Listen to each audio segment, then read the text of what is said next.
This podcast is kindly sponsored by Euro Auctions. The next auction takes place in Mount Rath on the 14th and 15th of November, kicking off at 8:30 a.m.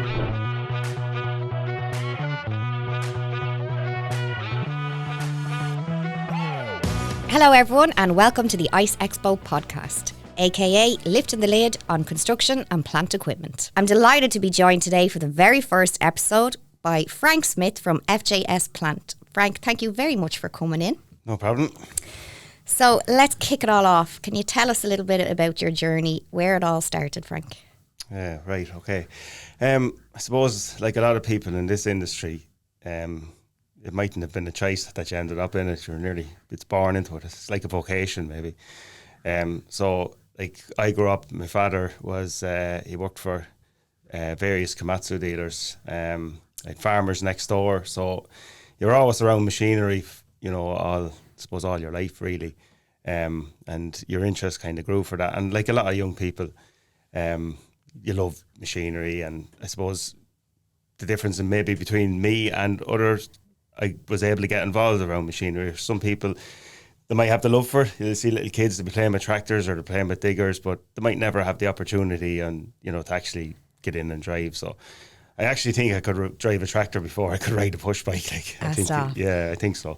I was trying to think back, but I think I could, and I probably wasn't great at either. But anyway, try it anyway. So from there, I suppose when I was in secondary school, and I suppose this is the big thing that kind of clicked with me. I had older siblings and younger siblings that were very academic and very good in school and loved it. It's summer study plans and all that sort of thing, where I didn't. There's no point saying I did, but I did love working. I always loved working, and I suppose like a lot of young people, I loved getting praise for being a good worker and, geez, you done a good job there or that sort of thing. And you like getting dirty. People like that. So I suppose I got my way through school. I was, average. I did what I had to do. I definitely didn't do any more than I had to do. And I always kind of loved school to be finished or holidays so you could get working. I love that. And I suppose after that then, I was always probably going to head down the apprenticeship route. Probably didn't have much interest in going on to like full-time third level education at the time. And a lot of my friends that we grew up with, they were all went down the road of apprenticeships. But I suppose one of the turning points for me was when, you have the off-the-job phase and the on-the-job phase. So you start off on the job and you work for same as now, maybe 6 months or whatever it is, and then you go to the off-the-job phase. And then you're doing theory and you're doing classroom. And I remember one day we were, I don't know what we were doing, but it was theory, and it was theory about machinery. And it just kind of clicked that, the difference in learning about something that you have interest about than learning about something that you have no interest about is huge. Yeah. And I kind of felt that, you couldn't get enough of that. Yeah. Where in school, I could never see, maybe I shouldn't be saying this, but I could never see the point of, X's and Y's, 100% all that totally sort agree. of thing. But I could really see when it came to the practical side of it and how theory relates to the practical side of it, I was like, yeah, this is good, and I like that, And was this in Foss? That was in Cabra, yeah. Yeah. And there's some real good instructors there too as well. And they had real interest in people that were interested, and they love to see people that were interested. I can imagine it's a hard job teaching, but I'd say teaching someone that's interested and teaching that someone that's not interested, I'd say, the people that are interested keep you going every day. And yeah, I loved it, I loved it, and probably still wasn't one that would study all the time, but I could, once I was doing it and writing it and learning it, I could pick it up quicker, And then I suppose being a little bit competitive as well, you probably wanted to be one of the best that you could be at doing at the trade that you were doing. So I was lucky enough then.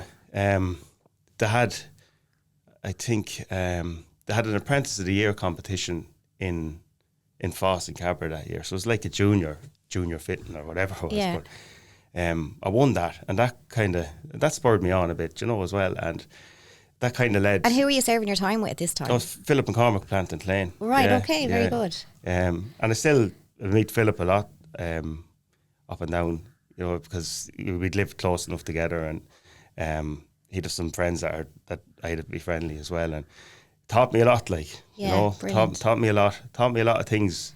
I suppose that you could take with you, little nuggets of advice. And I love little nuggets of advice because, you kind of live your life by little things. Of course, they stick with you. And they come back to you. So then I suppose it progressed a little bit more from there. And then you went into the phase 4 and phase 6. And phase 4 and phase 6 for us at that time was Bolton Street. Right.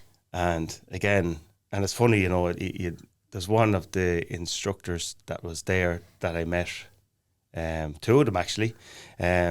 Thomas Murphy was one. He did, I think it was a plant, I think it was like transmissions and that at the time. I'm not sure where the subjects were. And I actually met him about 2 years ago at the World Skills competition in the RDS. Amazing. Yeah, and I set an exam for that, and I was the judge, for 2 years. I didn't get to do it the last 2 years. I was probably a bit busy in and around the time of the ploughing. And the other guy was Pat Toomey. And Pat was actually starting off his career as an instructor when I was in Bolton Street. But then in Bolton Street then there was the Apprentice of the Year competition. Right. And so obviously, after getting one under your belt, you're mad for another one, or the other one. So went into that. Probably 2 of the hardest days I ever done, but really, really well worth it. And I just say if anyone gets a chance, do it. And again, I was lucky enough I won that, and I suppose that kind of set me up, thinking that there's plenty to be got out of this, Brilliant. So unfortunately at the time, I think a lot of the trades had. So when you won that, you went on to represent Ireland. Brilliant. But at that stage, there was no representation for Ireland that time in construction plant fitting, which was unfortunate. I would have loved to, go on a bit further. I'm not saying I would have got any further, but I would have loved to have done it, So from there. So then, how did FJS then? Obviously, your dad Finton was. Yeah. So from there, I worked for Bammer Ascon for a year on cranes. Really enjoyed that. And went on to Michael's then. The Komatsu Bam was good now. crack, wasn't it? It was great crack. My God. You could actually do a podcast. And I'd actually like to, I would love to get a few of the lads that were working with us at the time. I remember being called to do a few collections now up in Johnstown. We had numerous events, planned and unplanned. But I remember walking in one time and seeing a loaf of bread in the middle of the pub. Yeah, I think the loaf of bread was doubling up as an accordion, I think, at that time. But yeah, and Darren, your brother, was working with there at the time. Alan Carr, Conor Byrne. There was a list. Mick Collins, I think Mick is still there. Morris Hennessy, Tommy Flaherty. He really did have some crack. We had some crack, and it was a great place to work. It was a great place to work. It's turned into some company today. It's some company, yeah. Amazing. It's amazing, and the plant department the plant department is there, which a lot of bigger contractors. The plant department went away, and the kind of state, they used outsourced plant all the time. But the plant department was kind of always the heartbeat and it still is, but yeah, that was great. I met some great people, some great friends, and still you'd be close to a lot of lads that you worked with there. You could meet them, you might meet them for 10 years, and you could still have the crack with them. But we had some great times. Went on to McHale's then, learned a lot there, no questions about it. And I suppose that's where, because my father had a history in Komatsu, I always had an affiliation to the brand. So we worked there for a few years, and then I suppose my dad was getting a bit older. He was working away more or less on his own. He had plenty of customers. He was a great man at his job. He is, brilliant. Gifted. Brilliant, yeah, absolutely. And great interest. And I always, you've been chatting about, now I remember growing up, at the dinner table, there was always a service manual, and it's the very same as, there was always a service manual. And the other memories you'd have growing up was when, I suppose, obviously mobile phones weren't, so a lot of even though you were working during the day, a lot of the phone calls came at night. Yeah, of course. So probably to a landline. You'd have your mother trying to listen to Coronation Street, and your father putting the back end in the 65 doors or on the phone. That'd be it. And you nearly got to a stage by the time you were in, the 5th year or 6th year, that you might never have seen it, But like you could probably do a set of steering clutches over the phone with someone on a dozer, or you could you could build an engine, or you knew what problems machines were having because you were listening to it every night. Of course. I suppose looking that gave you the insight into, I suppose, how things work. You were learning without even realising you were learning, You really did have great mentors when you were growing up, didn't you? Unbelievable. Like, and still now I'd always listen to advice, always. And there's some great people in this industry, and there's some great people outside of this industry, but it's the little nuggets of advice that you get as you... Every day is a learning day. Every day is a learning day. There's no question about it, yeah. So go back then to FJS. So when did you, I suppose, take over the I reins? suppose I think it was 01 or 00, somewhere around there, 02.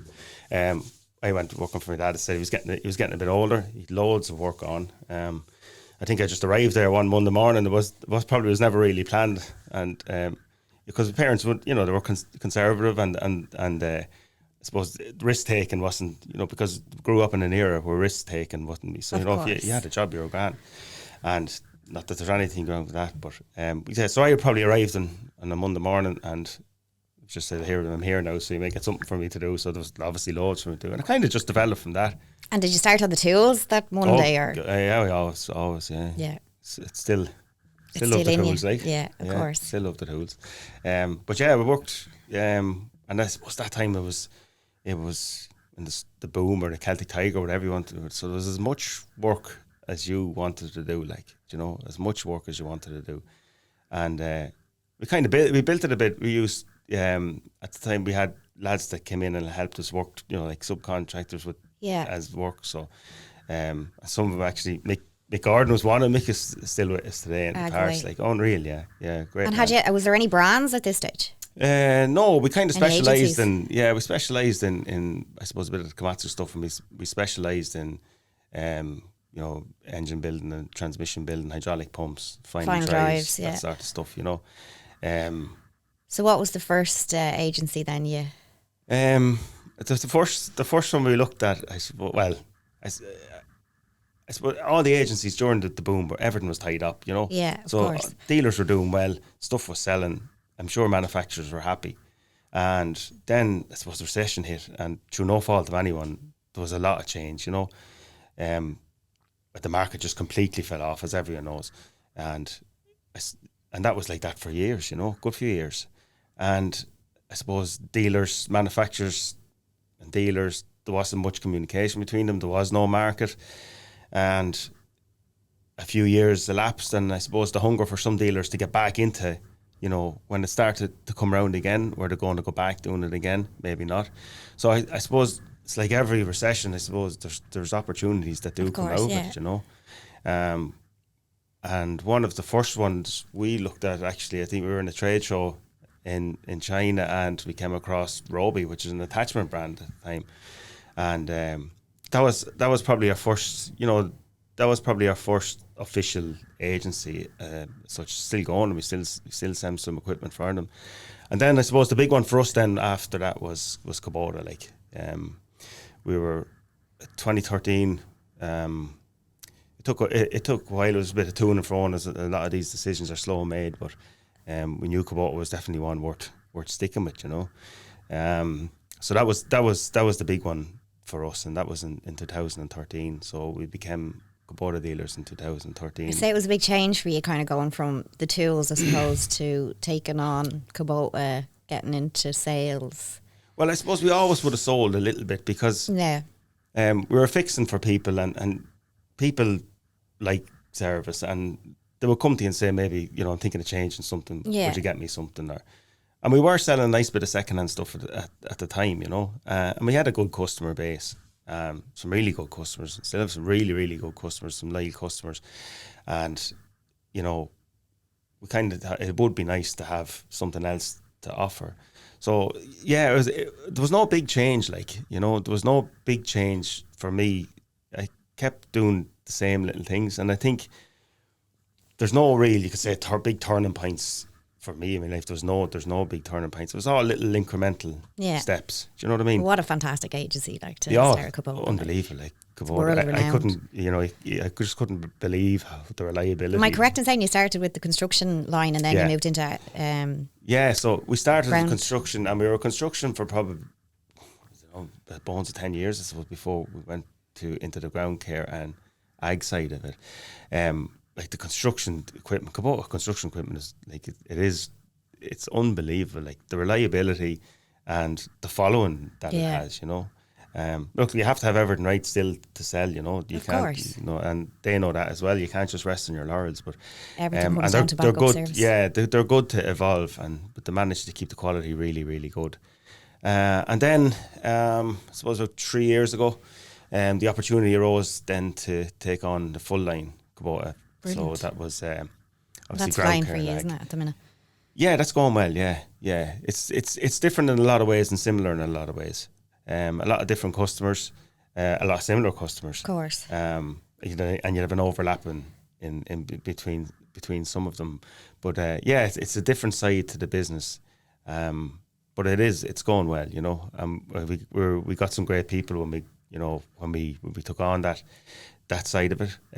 We got a couple of lads that were in sales and obviously with a background in the industry, really, really good lads, really, really knowledgeable, which was brilliant for us, really, really good for us. Marcus and Alan there, that lifetime experience. Yeah, they're brilliant. And, probably would have struggled without them, there's no question about it. You need Well, it's a complete new market, I suppose, when you're looking at golf courses and some of the things, some of the markets that you think is going to be a great market for, turns out that it's not where the sales are at all. Of course, but, the lads are very good and very conscientious. So what followed on next then after the Kubota?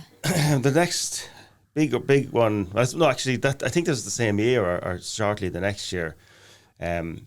We got Furukawa, which is another Japanese brand. FRD, breakers and attachments.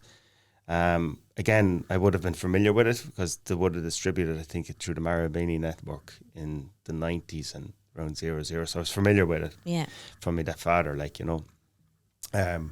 So, we took on them because, to train, obviously, if the people on diggers, a lot of the time they want the breaker or whatever, So we took on, and today we're still doing them, and great product, like really reliable breakers, and they have a lot of big stuff demolition wise, don't they? Yeah, they do. They do a lot of. I suppose their main thing in Europe is breakers. They also manufacture drill rigs and stuff like that. But the big thing in Europe is their breakers, and really proud of their breakers. But they had a good, team. There's a guy there called Mark Listman. You met Mark. Yeah, lovely guy. Great crack. Unbelievable. Like he actually he liked it here, and he's actually with Encon now. He's I think he could be like he's won a really good job in Encon, I think, in Europe at the moment. But really nice fella, and it just goes to show, like, people do make the brand. Like, there's 100%. No question about it. People buy from people. People buy from people, and it's not hard to be nice. No, and Paolo, who's our dealer manager at the moment, he was him and Mark were good friends. They're a great dynamic, and even to the stage of myself and Mark, we were friends at the end of it. We would have done a few adventure races and things like that together. Good. We done Sea to Summit one year. Yeah. Great crack all together. Yeah. I don't think he ever got over it, but it's so then I suppose the next big one for us then was Liugong, Brilliant, yeah.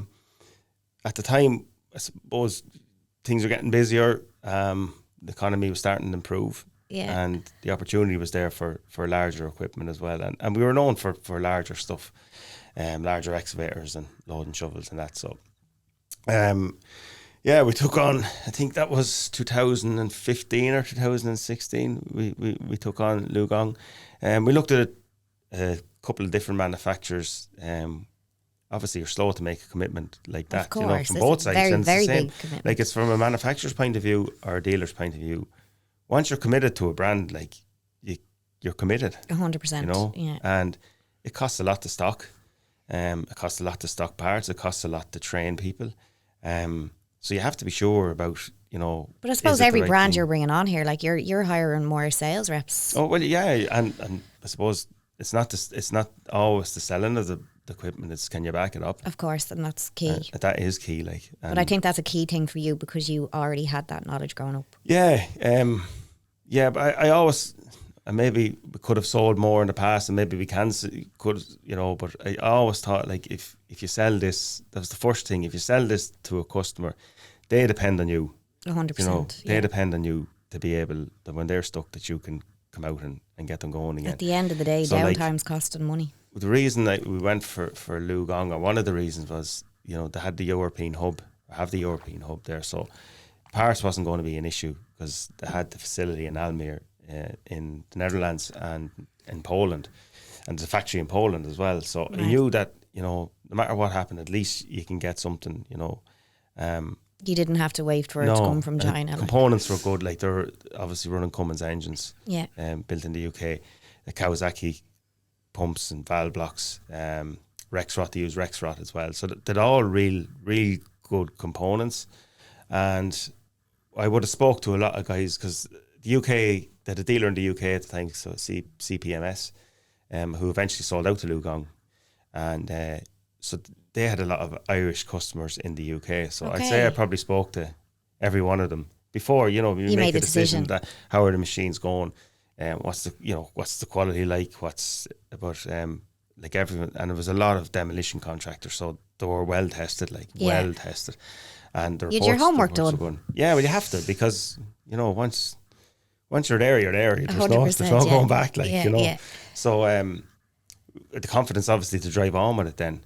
And we've been, we've sold a lot since. And it's a really good brand for us, It's brilliant. Nice people to work with too as well, which is important, Of course. And trust, trust is very important. And this year you sold the first electric? We did. COD, wasn't it? Yeah. Brilliant. Yeah. And that was a huge step for them and a big step for us, amazing. And how's it going? Well, really well. I think I looked at it on the telematics there and the other day. I think there's like 800 hours on it now. Brilliant. But yeah, it was a big step for them. And in fairness, it was really, it took a lot to do it because it's a massive investment, and it's an electric machine. There's a place for it, but it's not every place. It's not every job site you can bring it to. 100%. Like Where's it working at the minute? I said to me at one of the shows, but are we any good in the bog? No. But then there's a lot of things that are not very good in the bog, you know what I mean? Yeah, 100%. It's only good in the bog. So after a bit of a short conversation, we decided that it wouldn't be any good in the bog. Right, but there was places for right. it, Where's it working at the minute? It's in Carlo at the moment, but I think the first job it went to was a BAM job in Sandymount School.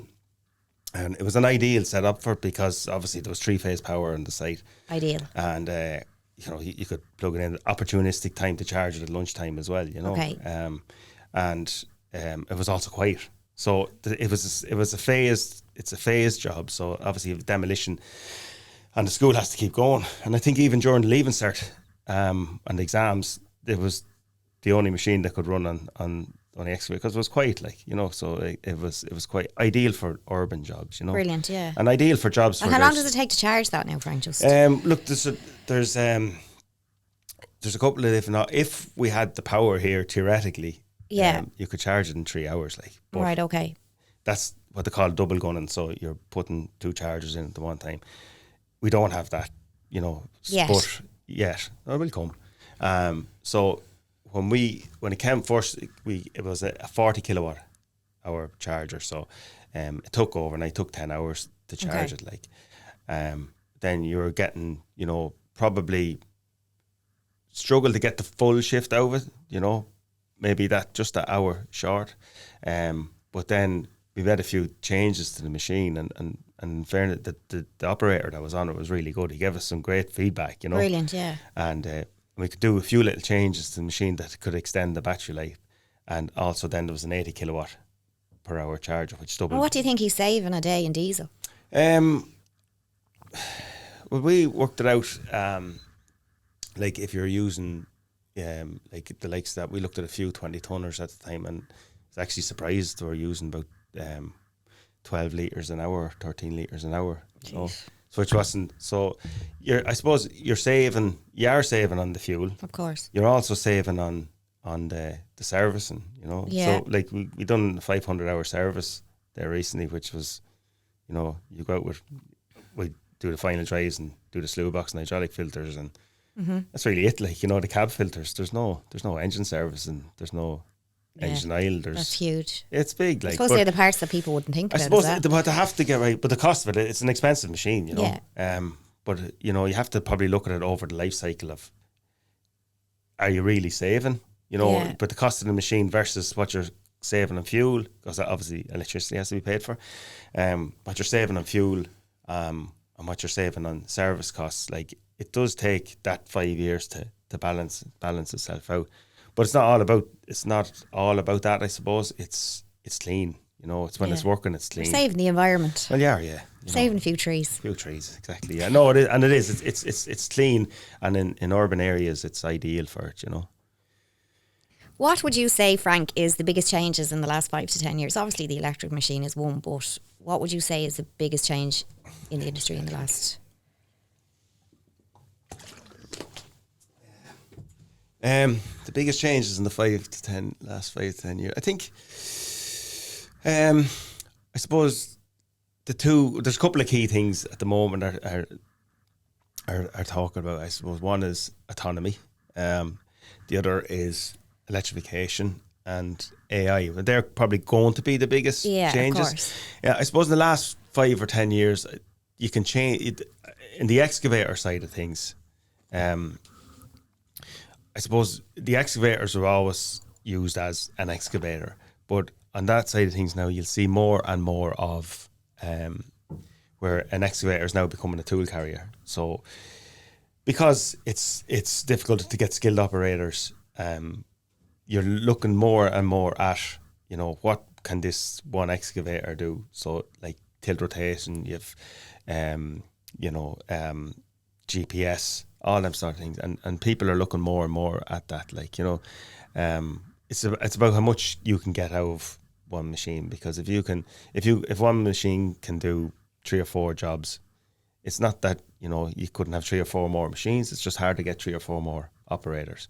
So like, and I will say, like, a lot of customers that we have, like, there's no one really. I've seen it, you know, because I've travelled a bit with manufacturers and been to different countries and see how they operate there. Like, when Irish people are on it, like, they're on it. You 100%. know, unbelievable. Like, it's like the way of thinking, their way of getting through work. You can see how, you know, how Irish contractors are so successful in the UK and Australia and America, and that it's just the way we have of doing things and the way we think about getting work done. It'd be a shame to ever lose that. Like, 100%. We've a great way of working, and I think that's the change that I've seen. That, you know, when there's a challenge, you know, owners and companies will look at something like, how are we going to make this machine work better for us? The other big thing, and it's back to another brand that we work with now, is Evoquip. Yeah. Crushing and screening. So one of the big changes then, I suppose, and I think there's way more to come in that, is the recycling, you know. On-site recycling. Everything at the minute. Yeah. Circular economy. Yeah. That is the buzz at the minute. We're not just there, I don't think, you know. We're not just there. But it's coming. It's the more you can do on that site, it makes perfect sense. The more you can do it on site, to do it on site, and that, you know, that's an opportunity as well for what we're selling in the Evoquip brand, because it's very much focused on that. Michael on site. Garvey looking after that end of things. Yeah. We're Go looking to crack get too. Michael. Good crack. Good lad. Yeah, Good lad. Yeah, really good man. Very conscientious, good worker. Very knowledgeable. Like, you know, it's like taking on the lads. Very knowledgeable. Yeah, very. Like, he knows that industry, and he knows the application, what's suitable for the application, which is very important. And when you're selling something like that, you have to know the application. The Bison's very popular, isn't it? Yeah.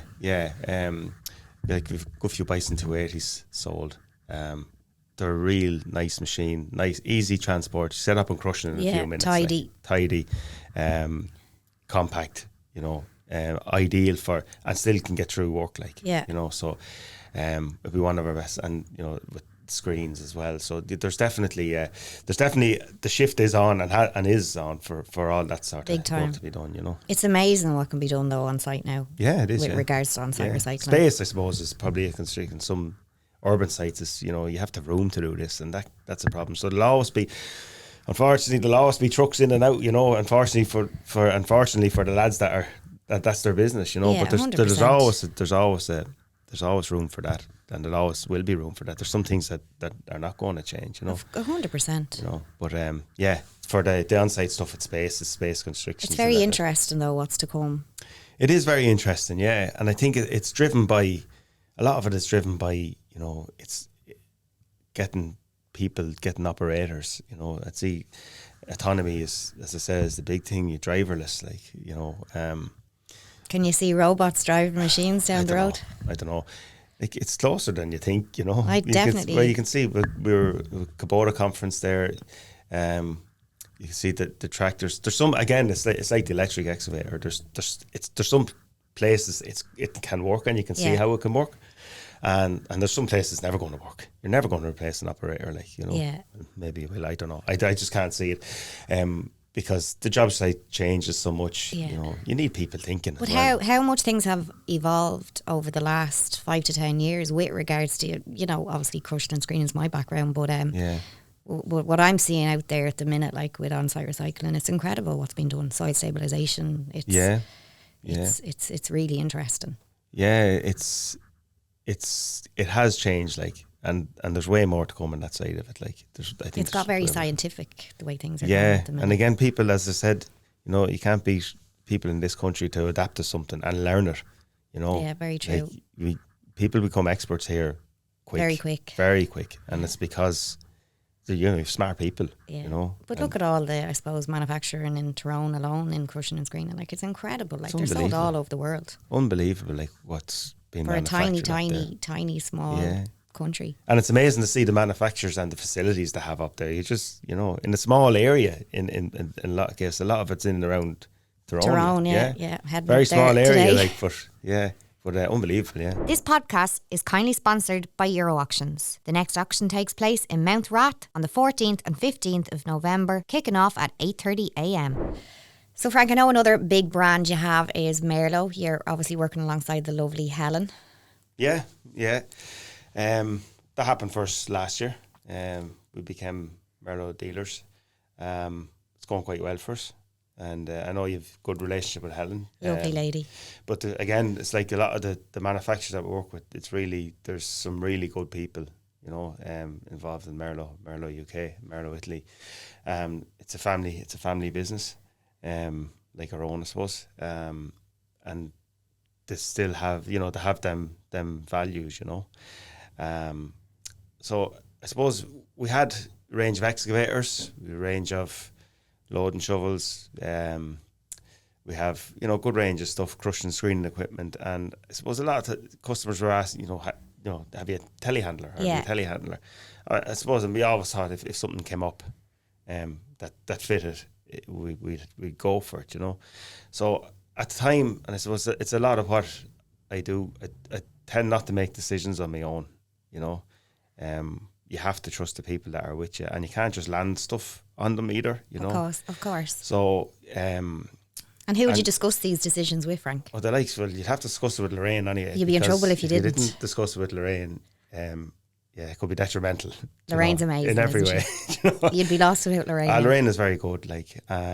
She's in the industry, since she left school, and that would look for, what I'd always ask for advice is Ken Walsh. Ken's with us a long time as well. Really, really good fella. Really level-headed. Yeah. A great man at his job as well. So, and then obviously you have to, when you bring something in, you run it by service, you have to run it by parts, make sure that they're happy enough for us to do it. Clive Kelly, who worked with Lorraine when she was in CMH, so he had a background in Marlo parts. Okay, I didn't know. So he was happy enough to take it on. James Matton, who's our service manager, he was happy enough to take it on to make sure that you can cope with it, And we were lucky enough to get Kevin Marr, who's he's an expert on Marlo, really, really good. and Kevin has settled in with us well, and he's a great addition, you know. But yeah, definitely you have to discuss it with the people that's involved, you know. And then obviously more staff, and you know, which is obviously more wages, more work for Elaine, my wife. She does payroll, you know, for her sins. I don't know whether she signed up for it, but she's doing it now anyway. She's doing it, yeah, and it's. How many staff have you now, Frank? I don't know. I don't know. I think we've around 45. I think on. It's amazing. At the moment, yeah. You should be proud of where you started and where you are now. Like, that's some achievement. Well, it's just little steps, you know. And it is little steps. There's no, as I said to you before earlier on, no big turning point. It's just little incremental steps all the time. Of course, you've opened your new place in Naas there last year. That was we moved into that at the start of this year. Sorry. Yeah, well, it was we were building it for a couple of years, and like that was an eye opener as well. I suppose we started it just at a time of COVID where everything went up in price. Oh Lord. Yeah, so what starts off. I can imagine. Well, I don't know. And I suppose whether it's just me or does it happen when you think of something that you're going to buy, you have an expectation, or going to do, you have an expectation of how much it's going to cost. But by the end of it, you always seem to spend more, don't you? Of course. Because as we were building that, you could see little things that you needed to change. Yeah. And that, obviously, you make a change, it's going to cost a bit more, and it's going to add more time. But I've been there; it's purpose built. It's ideal. Good. Oh, it's really good. And in fairness to Sean and Justin Murphy and Murlock, like, you know, when we were making changes, they were just nothing was really a problem. You know, great lads as well. And they're probably sometimes, and I was saying, if you're as quick to say no as you are to say yes, sometimes you might be better off. Yeah, you know. But they did a great job. Like, it's a good job. Yeah, it's a good job. It's more like, look, it's like everything. You build a house, or if you move into a house, there's always things that you will do different. And you also have a place in Kilkenny, am I correct? Yeah, we have a small place in Kilkenny. It's what you call a satellite depot, so it's more of a service centre. Okay. So it's a workshop there, and we'd have a small amount of parts. And Marcus and John Ryan are down there. They're looking after. They're running the show down there. They're running the show down there. Yeah, two good men as well. Brilliant. Yeah. So Frank, tell me a little bit about yourself. I know you're a fitness fanatic. What time do you get up in the morning? I wouldn't say a fitness fanatic now, but I suppose how I wasn't always a fitness fanatic now. I know that. Yeah. Yeah, you've done some Ironman. I have. Like I would have played a lot of GA when I was younger, and I suppose one of the disadvantages that time of being on the road in a service van is the one even that you'd want to be training. Yeah, you wouldn't be there, or the one even you'd have a match, you could be stuck, you know, in the other end of the country, lying under a digger or whatever you're doing. But and I suppose that kind of fell away from me a little bit. So I spent most of my 20s working. And a bit of drinking and a bit of socialising, but I always I suppose the good thing about it is I always preferred work to drink. Right, okay, yeah, which is good. Which is good, yeah. So that kind of that kept me going. So, and then in my late 20s, I think, or early 30s, I don't know where it came from, but I bought a motorbike, and I think actually I know it's from my wife's brother Alan, who had a bike at the time, and. You know, when Alan gets something into his head and he convinced you something, like, you know, next thing I had a road bike and enjoyed that. It was a nice bit, you know, Sunday morning go for a spin, and then I suppose, you know, the spins came a bit quicker, and then you're thinking, well, I sure might try a track day, and doing a track day. And anyway, before I knew it, and there's a few things in your life, you kind of wonder, how did you end up here? And I remember for first race coming around Dunlop Corner in Mondello, thinking to myself, on the warm-up lap, like, right, okay, thinking to myself, now I mean nerves, like, it's unreal, like, you're coming around the corner thinking, how did I end up here? You know, what decisions in my life led me to this, you know. So I had a couple of good seasons. Yeah, I remember that. You were flying. Yeah, then I remember you at my 30th birthday party with a halo coming out of your head. Yeah, and I remember dancing, and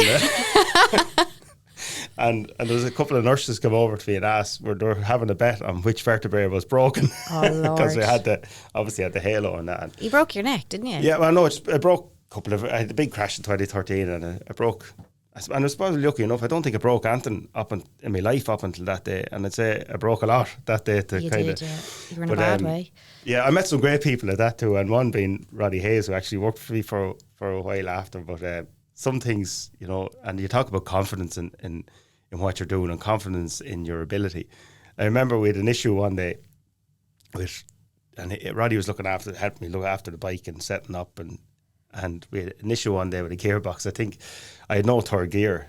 I had no fourth. I was slipping out of third. And anyone that, you know, involved in motorbikes and that, you know, the last thing you want to do is your gearbox to seize, because if you clutch it, it makes no odds. You're only going one way, and that's out over the handle at high speed. And Roddy, I was like, geez, I've no third gear. And Roddy was like, yeah. And I was like, yeah, there's no. I said, Jesus, with one race left of the weekend. It was the third race. And I said, I don't think I'll go out in the next one. He says, we changed the gear and use first and second. Right, okay. Use first and second.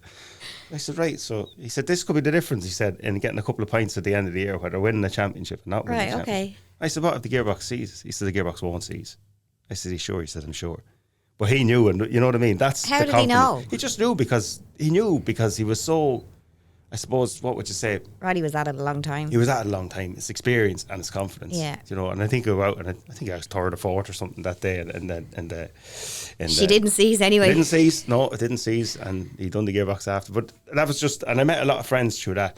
But I remember someone saying to me that, like, 'cause obviously with motorsport and anyone that's in it, it's, you know, you can spend a lot of money on motorsport. Yeah. And you know, you're set your suspension and you know, brakes, and you're upgrading this and it's tires and it's everything. And someone said to me one day, you know, the biggest change you can make to make yourself go faster.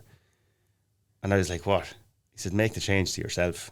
Right, okay. He said, get a bit fitter, you know. And so I decided, I start doing a little bit of running again, trying to get myself fitter.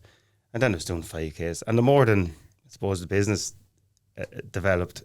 Cleared your head as well, I'd say. No, it's good for your head. And, you know, you get used to it and you get the endorphins from it. But then it was little incremental steps. So you do 5K and say, geez, I might be able to do 10.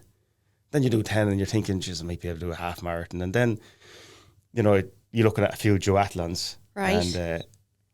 And I would then, a friend of mine, Aaron McHale, he was a member of this number one fitness in Kilcullen. Okay. And he said, come over and join. He said, just, you know, it's a good community or whatever. So then started to do a bit of cycling, started a bit more running. And then we were just doing a few duathlons. And then, I don't know what year it was, we decided that we try and do a half Ironman, right? Right. Myself and Aaron, we decided we'd do a half Ironman. So we trained for it as best we could, like, you know, we weren't athletes, and we definitely weren't swimmers. But I remember, I suppose it was the week before we were meant to go to Mallorca to do this half Ironman, which is like a 2K swim, like, do you know? Huge. Now, I couldn't swim. That was in May. I remember that. Yeah, I couldn't swim. And, had Aaron done one previous to this? No. Right, okay. Like, two lunatics. Two tryers. So I think it was before Christmas I started to learn how to swim. Right. And got a few lessons. I got going. I'd try and swim every day just to get a little bit. But like, did you have armbands on? We had armbands. I had flotation devices. I had pull buys. We had paddles. We had like similar to a submarine going around the place. But and I suppose I probably swam like a cannonball as well, like, so it wasn't a great, hips couldn't come up. But anyway, we kept that. You kept at it. The week before, we went to Clontarf Bats to kind of get acclimatised to the sea, you know. So right, Clontarf Bats, it's salt water, but it's in an enclosure. And there was Maxine was the lady's name, she's an instructor. There was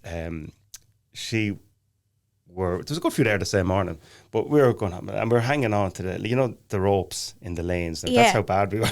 Because we were sinking. So Stop. We're hanging out the ropes today, and we're chatting to her after, and she's we're talking about Mallorca. Right. That's Mallorca, the 70-pint tree that we were going to do. And she's like, all right. So anyway, the following weekend we were in Mallorca, and we happened to meet Maxine on the beach, and she kind of asked, what are we doing here? I said, we're going to do we're actually on tomorrow. She's like, you're doing it tomorrow? She said, I thought you were talking about next year. Stop. Yeah. And we got into the sea on the Friday evening, and I remember, like, if you look out, if you ever done an Ironman or a half Ironman swim, you look out and you see how far them boys are, and you're thinking, well, I got all the gear, like, I had to swim, obviously you have a hat, I had goggles, I had the up for your nose, I had the plugs for your ears, and I was ready for action. So I got into the sea on the Friday evening just to get a bit of a warm-up swim. I'd say by the time the first wave hit me, the thing fell off my nose, the thing fell out of my ears, goggles filled up with water, and I was like, and I remember standing on the beach, I got out and I remember standing on the beach looking, I said, I'm not going to be able to do this, and thinking, Jesus, how am I going to tell everyone now that I actually failed here? And Shay Kelly, actually, Shay was GBS engineer. Shay was walking along the beach. He says, "What's wrong with you?" I said, "Just Shay, I don't think I can do this." And he says, "Just relax," he said, "and try and get out to the first buoy." He said, "I think there's 10 or 12 buoys, whatever." He says, "Just see, can you get out as far as the first buoy?" So I did. I went out and swam that evening. I got to the first buoy. Right. And how did Aaron get on? Yeah, he got out there too. Yeah. And obviously there's a cut-off, there's a swim cut-off at the time. You know, there's a time you have to do the swimming. Right, okay. And I honestly don't know how we managed to get through that. Like, you're still here to tell the tale anyway. Yeah, and it was just, I don't know, I suppose salt water, there's a lot to be said about salt water. You float and the sea was calm. Like, I suppose, and if all them things didn't add up, we would have never got through it. But that's the feel, I suppose, of getting out of the water after doing the first one of them. I think, well, no matter what happens after this, at least I got through the swim. Unbelievable. You know? Yeah, so it was good. So after the swim, then you had a cycle. I was cycle and bike after that. And then it's like everything, you know, you do a half, you see, geez, I wonder, could I ever do a full? And you're still at them now? Yeah, well, yeah, it takes time, you know, and it's like, I like getting up early in the morning and I like doing my training in the morning. Yeah. And because I've lads and little girl involved with football and rugby and hurling. You're heavily involved with St. Kevin. Yeah. And it's great. So you have to, whatever you're going to do, you need try and do it early in the morning, because when you come home in the evening, and that's just for me, everyone's different, like, but when you come home in the evening, it's very hard to get motivated. Once you sit down, it's very, very hard to get going again. And that doesn't make you any worse or any better than anyone else. That's just the facts. But you're in a routine. You're in a routine, yeah. And I like routine now. I didn't always like routine, but I like routine in my life now. And I think that's one of the things that kind of, like, I go to bed early and I get up early. Yeah. And I suppose for me as well, it's what your kids see you doing. Do you know what I mean? Yeah. And that's important, you know, like, they see and in our house there's a good culture of health and fitness, and Elaine's done she's doing Martins now. She's doing Martins as well. Unbelievable. Yeah. I don't know, like, she's don't know whether it's like whether a beat or join them or whatever, but I think it's just, she says it's just easier just to go with it. But like, yeah, like, I'm sure she's enjoying it now as well. She's very motivated as well, you know. It's brilliant. And she's like, she'll train every day or every second day as well. So, and the kids see that, you know, the lads see that, and Lucy sees that as well. And they're getting older, you know. Eldest lad Adam, he's nearly 16 now. Do you think Adam will go down the plant route, or? I don't know. I'd say they've good interest in it. You know, they've good interest in it. Likes machine. He's on transition year now, so he's working today. But you know, he's for a young lad of 15. And I suppose, like a lot of young lads and girls growing up now, if they grow up in it, you know, they can do a lot by the time they're 15 or 16. You know, they can drive, they can, you know, he can weld, he can use gas bottles, he can. Which is brilliant. You know, it's brilliant, like, you know, and Keane won't be far behind him, like, you know, and Lucy as well, as she's 9 now, but you can see it's there. She in the office, yeah. Yeah, well, I'd say Lucy could be one helping for the Elaine do the payroll. She could be one for the spanners. I'd say she knows enough not to go near payroll anyway. Clever. But yeah, that's like, and I say, like, I think it's that kind of culture helps, you know, the lads, like, they love football and they love hurling, they love rugby, and the same with Lucy, and she sees them as well, and they're going quite well, you know, at it. So yeah. So outside of work, on a day-to-day basis, what do you think keeps you motivated? Would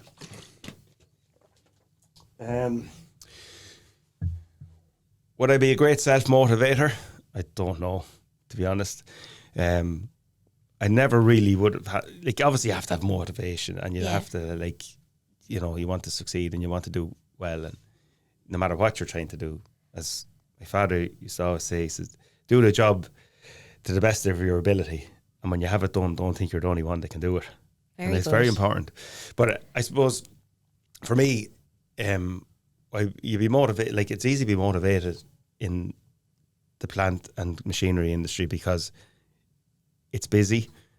You're always, I won't say putting out fires, but you are always busy. There's always problems. There's always challenges. You're solving them. When you've one done, as everyone knows this in business, you've one problem out of the way, you're met with another one. You have to solve that. You have to move on, and you have to try and sell stuff, and you have to try and obviously. But I suppose that's the motivation. The motivation for me, there's not one single thing that motivates me. I just like, I suppose, do what I'm doing, you know, and that's if you like doing what you're doing, it's half the battle. It's definitely. I know not everyone, as I was just saying to Carol there, not everyone jumps out of bed every morning thinking, well, it's work, you know. But you have to do what you love, though. Yeah, it definitely makes it easier, you know. If I was to say to you, if there was a young lad or young lassie out there today and they, let's say, were considering getting into the plant game, what would you suggest? Oh, don't do it. There's easier ways. There has to be easier ways. Yeah, I know. As I said before, it is a great industry to be involved in. It's good crack, you know. It definitely is that. You can have a laugh. Not every day is a laugh, but like some days are really, really good. One thing I have to say is, though, I'm in it a lifetime, but I feel like it's the best industry in the world when it comes to people. You make great friends every day, lifelong friends. Yeah. There's very, very few people in this industry you could say a bad word about. No, and characters, like. And characters. Unbelievable. Like, you could tell a few stories, Frank. Definitely tell stories, and, you know, and they're so different, you know, throughout the country, the difference in people, but God, I met some characters over the years, like, you know, and any stand out? You'd have to do a podcast on it. Yeah. I don't think you could do it all in the 1 hour, like, you know. Good idea, though. Yeah, maybe it's a good idea. Hopefully we'll get some. Well, I think you get some of the characters on it. Yeah, I think, yeah. you know, well, maybe more entertaining than I am, you know. But yeah, definitely, there is some characters, and it would be great to get some of them on, because it would make for some great listening, you know. But no, it is a great industry. There's no question about it, and the variety. There's definitely no 2 days the same, you know, and that's, you know, and that's regardless of what you know, what avenue you decide to go down, whether it's in sales or whether it's in service or whether it's in parts. And there is so many avenues. Or whether it's the marketing side of it, you know, there's so much. There's so many avenues, and there's so much variety in it, and that's, for me, that's what makes it so good, you know. Right, I suppose this is the ICE Expo podcast. How did you get on at ICE Expo last year? We had a great show. Yeah, really did. I think what I did notice, and you know, within a short space of time, that people were there to buy. Yeah. You know, and that doesn't happen in you know, it probably would have happened, as everyone says, it would have happened a lot, you know, years ago, you know, and I even remember growing up. Spring show. Yeah, you know, you'll probably remember the spring show. No, I can't remember. I don't remember it now. I'm not that old. I remember Frank. the fallout from it. Like, so, you know, I remember my father being, you know, he'd been away for the week at the spring show, and my mother, and, you know, obviously different events that went around the spring show and the socialising around it. But a lot of business was done there. Like, there's no question about it. And I think what you find now with customers, they generally know what they want, and when they're buying something, they know. You know, in a lot of cases, they'll know more than you know about it. And they'll know what it's capable of doing. But I think people went to that show, and definitely to try and support the people that were exhibiting at it. Yeah. You know, so if they went with the intention of buying, to show a little bit of support for the people that were there. And that did happen. You know, it definitely did happen.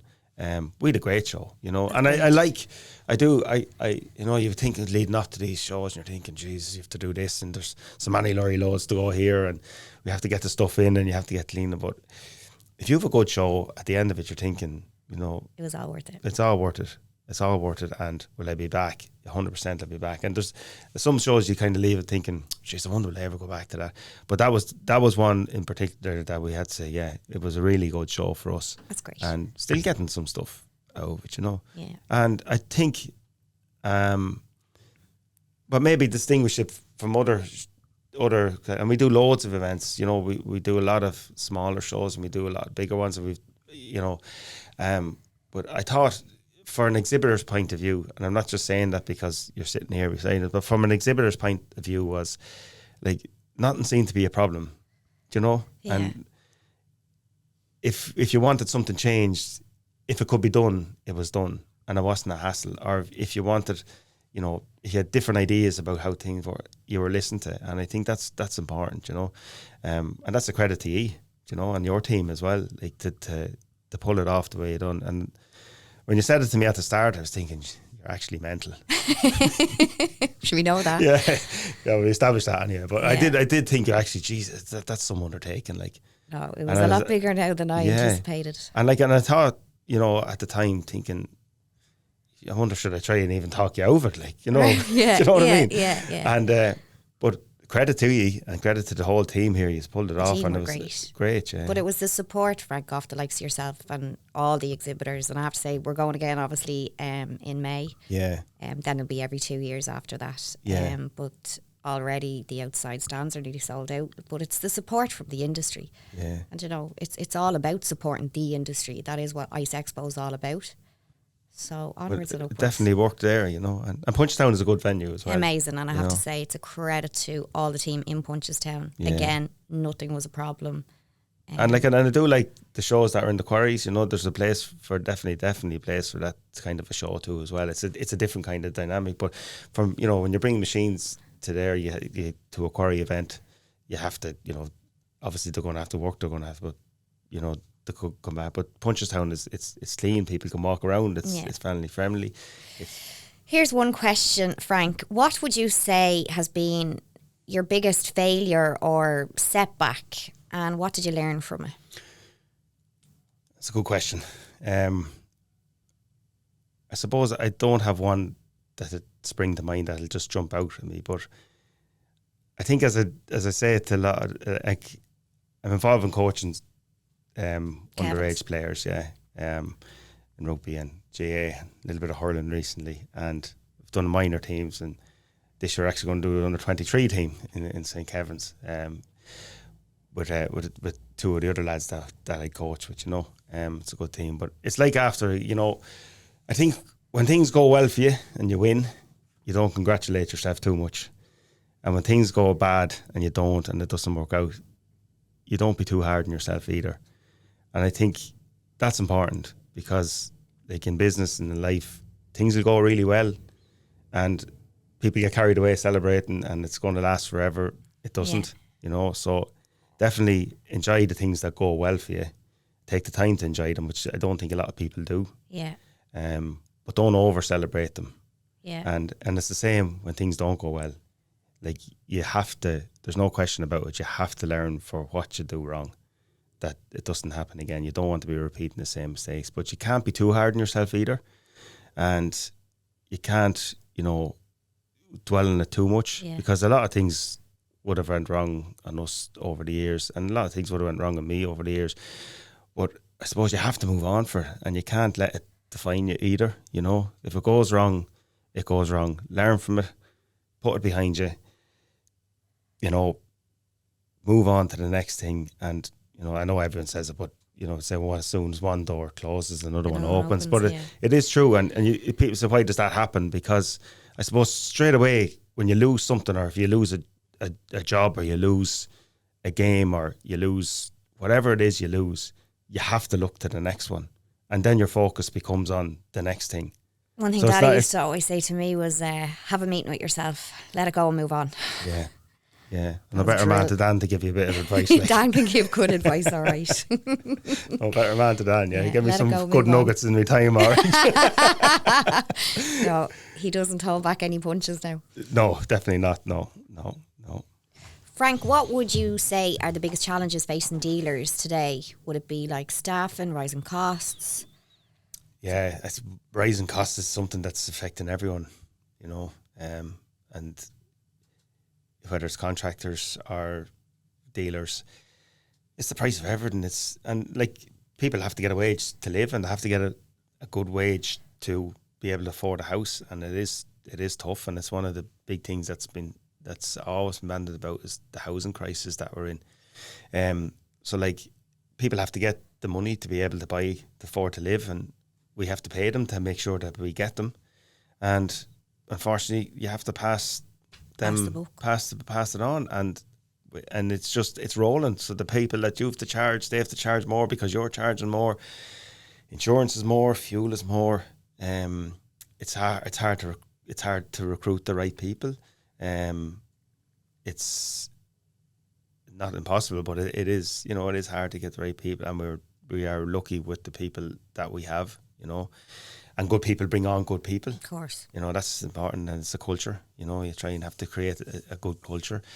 But I suppose it is the cost of doing business now, which is probably, and the margins. Like in Ireland, it's so difficult, no matter what you're doing, and you'd see it yourself from your side of it, you've seen it growing up. It's so competitive here. It's such a small market, and you have such good, there's some really, really good machinery dealers in Ireland, and everyone is trying to do everything right. Yeah. We won't always get it right all the time. So you're not competing with, you're competing with brands, and you're also competing with other dealers that have excellent after sales service as well, So a lot of it does come down to price in a lot of cases when people are buying, and sometimes it doesn't. It can be a relationship, but you're the level of people doing business in this country is really, really good, Yeah. And I think if in a lot of cases, if this island is small, and you can, as I said, come back to earlier on, you can see how a lot of people when they would go abroad, and you can see the attraction to go abroad because there is opportunities out there. But and I've worked with a lot of people, and a lot of people that work for me that did go abroad, and Australia, America. Yeah, Australia and America. And it's definitely one of the challenges that we face, because you're training up really good people, and they are, they feel like they have to go to do the Australia thing, or they have to go to, and when they go out there, they realise that it's, it can be good. But I think a lot it's still, Ireland is Ireland, isn't it? Yeah. And people love Ireland, and they do like to come back. They do, of course they do. But they wouldn't all be going if, things were different here. Yeah, well, I think people there's some people feel like that maybe they have to go. It's like a right. And I forget when I went, and I couldn't even get a job in a copy shop. No one would hire me. Yeah, I found it so difficult. We're looking at the cup of tea you made. I wouldn't be surprised here. Stop.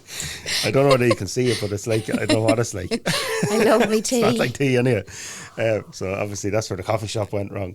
But no, I think it's great to travel and all that, but there is some brilliant opportunities here for young people in Ireland. There is some brilliant opportunities. There's no, if you want to work here, and if you want to get on, you will get on. 100%. Because, we have some really, really, and I know people say, the young people are gone soft, and that's a generational thing. Because it is a generational my thing. father was probably looking at me, and because I had an air gun and he only had a bar and a socket, I was probably soft. Do you know what I mean? Yeah, and 100%. So it's development, and to say that, hard people create easy times, and easy times create weak people, and weak people create hard times again.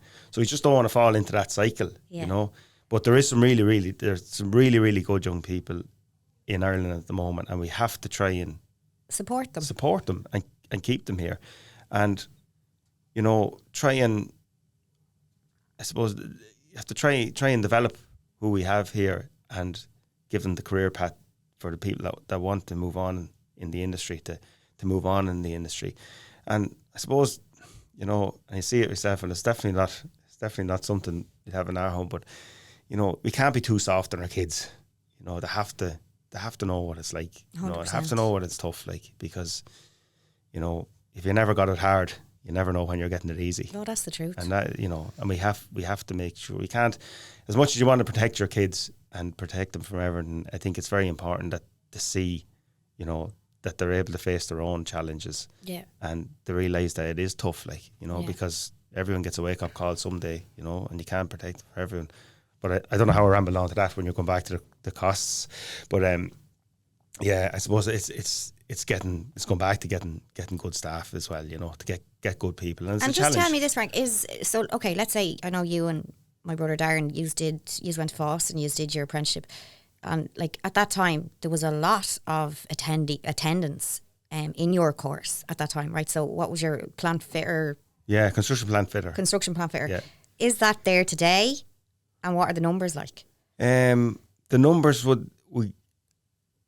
are back from what they would have been at that stage. I think we could have 3 classes there that time. Yeah. But like I would have known, like obviously you get to know lads very well because you're with them in a couple of years, and I suppose how many of them are involved in the industry at the moment. A lot are still involved in the industry. They might be on the tools, but they're involved in the industry.